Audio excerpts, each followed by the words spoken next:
Good evening, everyone. Vlad here live at Pepsi Center. It is, what day is it? Tuesday, March 5th, 2019. The Colorado Avalanche hosting their arch rival Detroit Red Wings for their one and only appearance here in the Mile High City. And this game, if you tuned out in the middle of the third, you missed a lot. Let's go ahead and get right to it. The Avs are coming off of a two-game losing streak after a quick trip out to California, and they were looking to rebound. And what better way to do it? Excuse me.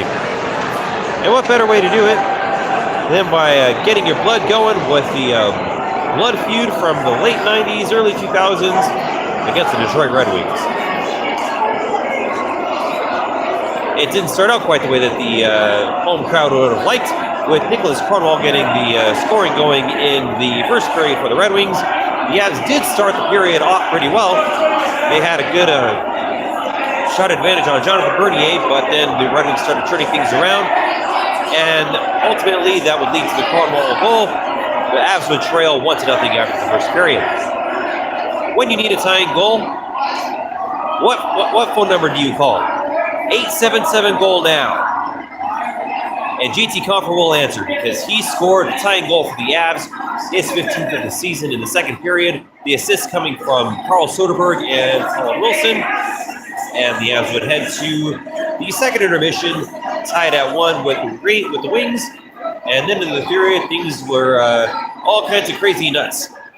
Danny DeKeyser would score for the Red Wings with just about 2.5 minutes played in the third period to give the Red Wings a 2-1 lead. But on the power play, Mikko Rantanen would score his 29th goal of the season to pull the Avs even once more. The assist coming from Tyson Barrie and the captain Gabe Landeskog.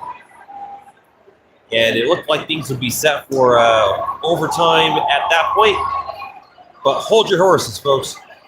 The Avs would get called for a bench minor for too many men on the ice. Colin Wilson would serve the penalty, and Philip Zadina would score his first career NHL goal on that power play, giving the Red Wings a 3-2 lead and looking like it was going to be curtains for the Avs tonight. But with Semyon Varlamov heading to the bench, a shot from the blue line by Tyson Barrie would beat the former Avalanche goaltender Jonathan Bernier. The Avs would then tie the game at 3 on that shot. Assists coming from the stick of Mikko Rantanen and Nathan MacKinnon. And we would add to every Avalanche fan's dreaded 5 minutes of hockey overtime. But tonight, the hockey gods would grant the hometown crowd a different outcome. On a shot by Nathan MacKinnon, the Avalanche would win by a score of 4-3. McKinnon's 34th goal of the season. 34th? Somehow I don't think that number looks right. I think he has I think that might be wrong. But according to the NHL app, he has 34 goals in the season. So I guess we'll go with that. 34 goals for Nathan MacKinnon. Mikko Rantanen would get the assists. And that would be your final score. Avalanche 4, Detroit 3. The Avs get 2 very, very big points in the race for the wild card. And as an added bonus, going to overtime would put a little bit more of a cushion between the Red Wings and the Ottawa Senators for draft position. So, weirdly enough, this was the best outcome that Avs fans may have gotten or may have asked for.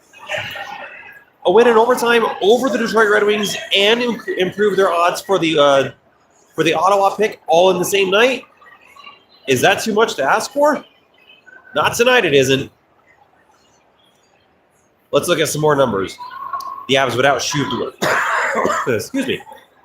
The Avs would outshoot the Red Wings by a total of 34-23. They were outshot 8-6 in the first. They outshot the Red Wings 17-8 in the second. They outshot them again 9-5 in the third, and 2 shots for both teams apiece in the overtime before the game ended on the stick of Nathan MacKinnon. Your 3 stars tonight are as follows: Tyson Barrie, your 3rd star; Mikko Rantanen, your 2nd star; and Nathan MacKinnon, your 1st star of the night. How does this impact the Avs as they make their way towards the wild card? Well, looking at the scores tonight, which aren't pulling up. We'll just go straight to the standings.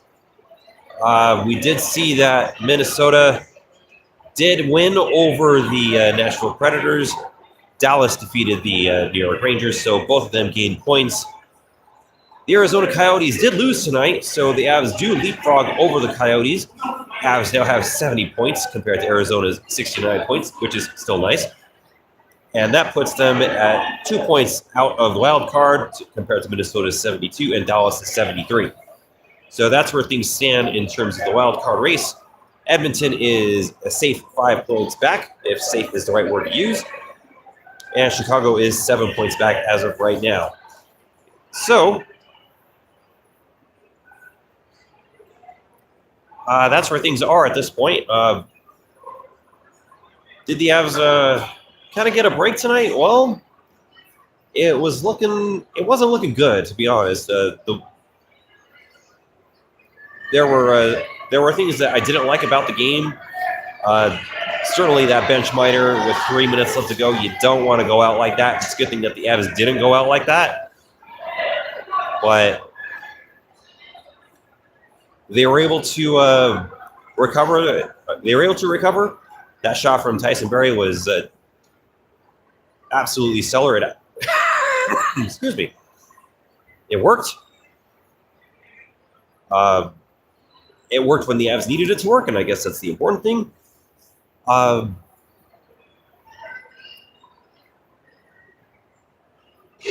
The consistency still isn't there. They had a great start in that first period, and then they just eased off the pressure on Bernier. It allowed the Red Wings to get back into it, and it allowed that Cronwall goal in the first. If the Avs keep up sustained pressure in that first period, this game has a whole different outlook. Maybe we don't get to overtime. Maybe the Avs still lose. Maybe the Avs win in regulation.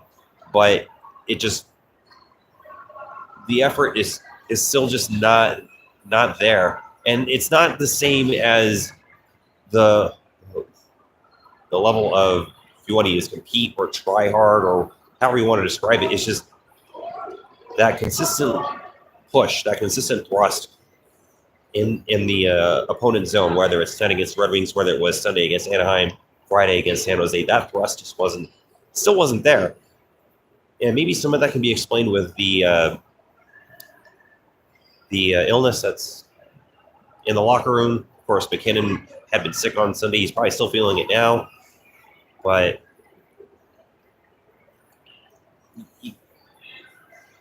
with 15 games left to go in the season, that's got to get cleaned up. It had to have been cleaned up months ago, but here we are. It's still here.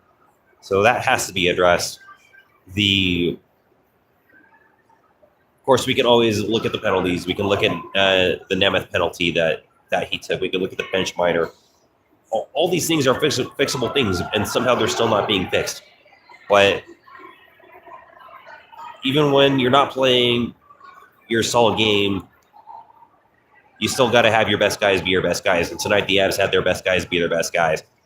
It was a good night from JT Compher. Of course, McKinnon came through with the heroics in overtime. Semyon Varlamov had an outstanding game. Of course, he did have that wide open cage that led to the Zadina goal.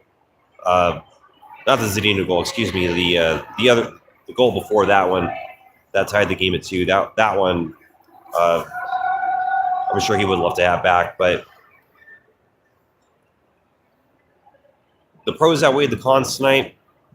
Can't argue with that. So huge 2 points for the Avs tonight, and they'll definitely need it as they hit the road for one gamer heading to Dallas to face the Stars on Thursday night. Huge game in Big D on Thursday. The Arizona Coyotes will be facing the Calgary Flames in Glendale that same night, so huge games there for scoreboard fans. The Wild will be facing the Tampa Bay Lightning, so that game is also going to be happening on Thursday as well. Buffalo will have the Sabres that night, so huge night on Thursday. Could be a huge momentum swing. Positions can change. Dallas could drop out. Avs can move back in. Minnesota can drop out. Coyotes can jump up. Or Dallas and Minnesota stay right where they are, and the Avs and the Coyotes hold firm. anything can happen Thursday. It's going to be a big, big game. It's going to be a huge must-see game on Thursday in Big D. So it can't state how huge this game is going to be for the Avs. They have to bring their A game. They cannot have these mistakes come up, especially being in Dallas on Thursday. Anyway, I think that's going to be enough for me for tonight. I am Vlad. Thank you all for watching the Burgundy Rainbow postgame show here on Periscope. On YouTube. We're on YouTube now again. So we're happy to be back on YouTube.